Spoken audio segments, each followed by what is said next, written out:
Welcome back to Latte Hour, and today's topic is more of a somber topic, but I think a necessary topic. Recently, we have all seen, or most of us, the Carmelo Anthony case, as well as the Nolan Wells case and other African American boys or men that have been found unalived or harmed under suspicious circumstances. And I think it would be ignorant of us as a country to not acknowledge that racism does exist. Now, not only does racism against African Americans exist, it exists in all types of forms and in all different types of spaces. But today we'll be talking particularly about those cases that seem to involve racism against African American boys or men, because those are what has been dominating the news, in at least the community news. I wouldn't say that it's been dominating the big three, but this is what the community seems to be talking about on the ground level. And so, in the case of Carmelo Anthony, if you went to the Collin County website, you were able to see some of the evidence that was released against the case, and some of that same evidence was featured on the big three news stations. However, the headline was that Carmelo Anthony was running away. That, in my opinion, did not seem to be true after listening to the 2 911 calls that were provided from the Collin County website. It seemed to be that Carmelo was running to be comforted by his coaches, so he went to seek his coaches but did not leave the track meet, stayed there with his coaches and seeking comfort until the authorities arrived. And then there were some other things in the evidence that was released that to me were not addressed during the case that should have been. There were some witnesses that probably should have been brought up based on the 2 911 calls and some of the other evidence. And so there was just a lot of things, and he has a new team, and so I'm sure they have caught all the inconsistencies as well, and even more than I was able to catch in my quick preliminary review.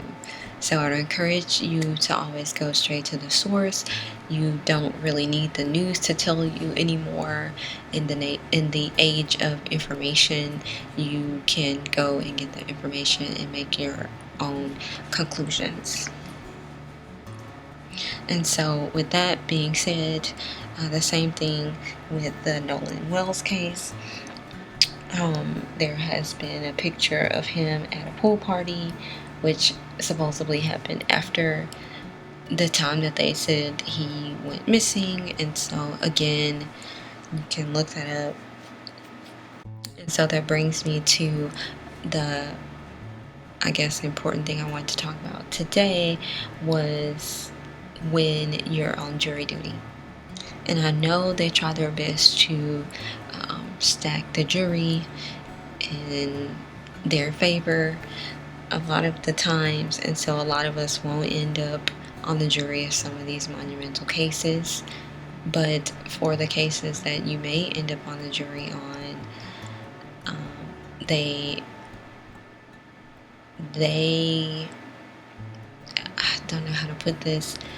I'll say that at the end of the day, you can always say no. So when you're on the jury, they always tell you all the statutes and all those things to try to keep that in your mind when you're making a decision.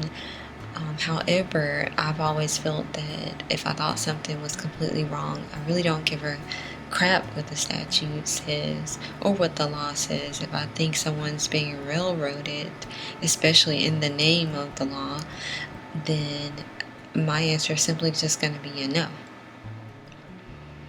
And also, being on the jury gives me the unique position at that time to make my own decision, saying, why is that law even on the book? Is that law even fair? Should it even be on the book?